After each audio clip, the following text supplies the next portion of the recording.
Well, Iraq is halfway through resolving the crisis and halfway through reigniting crisis. It's somewhere in the purgatory. It's neither in hell nor in heaven.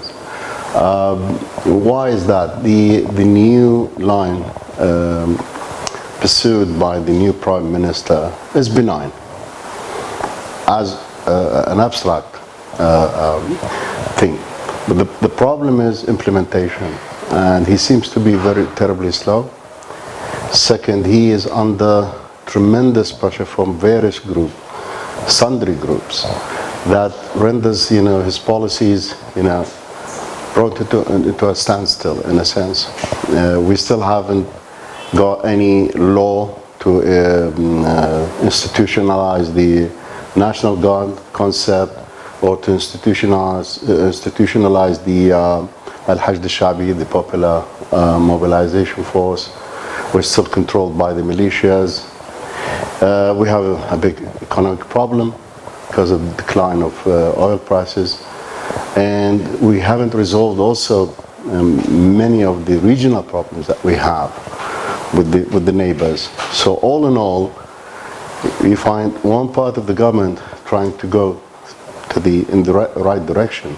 Another part is pulling it in the opposite direction. And this has to do actually with the reality of the Dawah party itself, which has two heads now.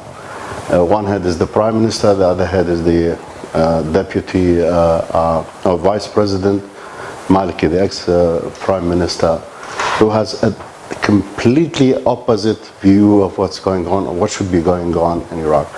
And Iraq is in limbo. Well, who are the Sunnis? I mean, I always, when I'm asked this question, I ask, who are the Sunnis? They had one block in 2010, now they have more than 18 blocks. You have politicians, you have tribal leaders, you have businessmen, you have professionals, you have also the people having different views about what Sunnism is and is not, one, and what should be done and what should not be done. And in that sense, I mean, when you have this, a sense of community is there in sectarian sense, that we are Sunnis, targeted, blah, blah, blah. This is a collective kind of identity. On the emotional level, it's very strong, very cohesive. But when you come to politics, you don't find any kind of this cohesion. You find sundry and different groups and trajectories going ahead. From people joining Daesh, who are, by the way, a minority, to people feeling like to glee at the misery of the government, to people who want in earnest to cooperate with the government, to people who want just pay lip service to this kind of policies. And in that sense, I mean, there's no sense of saying Sunnism, what Sunnis want. Well, the sectarian conflict is actually a real conflict about resources. And by resources, I mean political power, economic resources, cultural resources, material and symbolic. Even if you have, like, for example, a sense of ownership to some religious symbols, and when those symbols are violated, you have sectarian feelings, and so on and so forth. It's the real thing. This is the real thing. And the main cause, the major cause, I think, is the failure of nation building on the basis of pluralistic societies. How to govern diversity. Governing diversity is the basic lesson that we should learn in order to go beyond this. Because, Shia Sunni divisions have been with us for 40 centuries. They are now politicized. Why they were not politicized like 30 years ago, 50 years ago, 60 years ago? This is a basic question.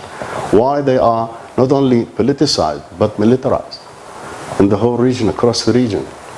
And of course, we have in the region two wings that feed into this division, this equilibrium of distribution of resources in the sense that I defined. We have Wahhabism on the one hand and Khomeinism on the other. These are the two wings of fanatic and extremist versions of sectarian Islam, let me say, put it that way. Well, these are two questions in one. I mean, one is the relation between the Kurdish region and Baghdad. We have a federal state. A federal state involves, distribution of resources, distribution of political power, inclusion and participation in decision making and policy making, and these processes are flawed. They are not even-handed. They are not fair, and they are not conceived as fair as well. And this is the basic question. As I said, I mean, I have already answered your question when I said that nation building is a total failure in the region because it does not take into consideration that the basics for governing diversity, full stop.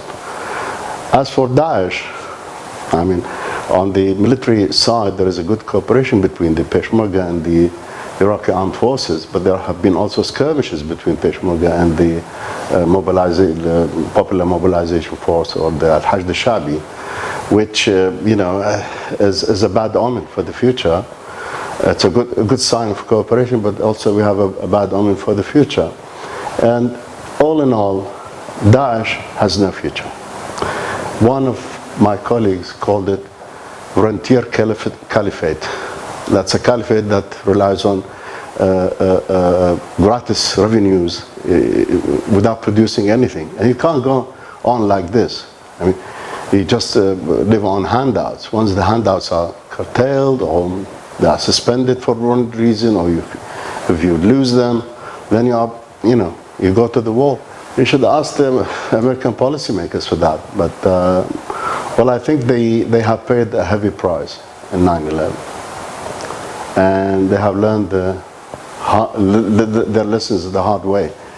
And I think they are in earnest for giving support to combat ISIS without boots on the ground, of course, because there are the legacies of Vietnam, legacies of Iraq, the occupation of Iraq, and et cetera, et cetera. That's why the size, the volume of, or the nature of the US involvement in this is very much limited, actually, due to these and other factors as well. Perhaps this might change in the future when we have, like, say, a new president. This could change. Because there is always a rethinking and reassessment of the whole situation. Is there a need for forces on the ground? What would be the reactions of the region? Can the US afford the political and economic and cultural price for this? I mean, these are genuine questions, and they have been. These are being asked. Well, I think one of the basic things for any politician is always to seek midway solutions, workable agendas. If you just insist on having everything, and you are the stronger part, and you feel that because you are strong, you have the right and you have the capacity to do so, then you are taking the bad route, really. Middle of the road, compromises, that's the solution. And that's the good thing for the present, at least, if not for the future as well.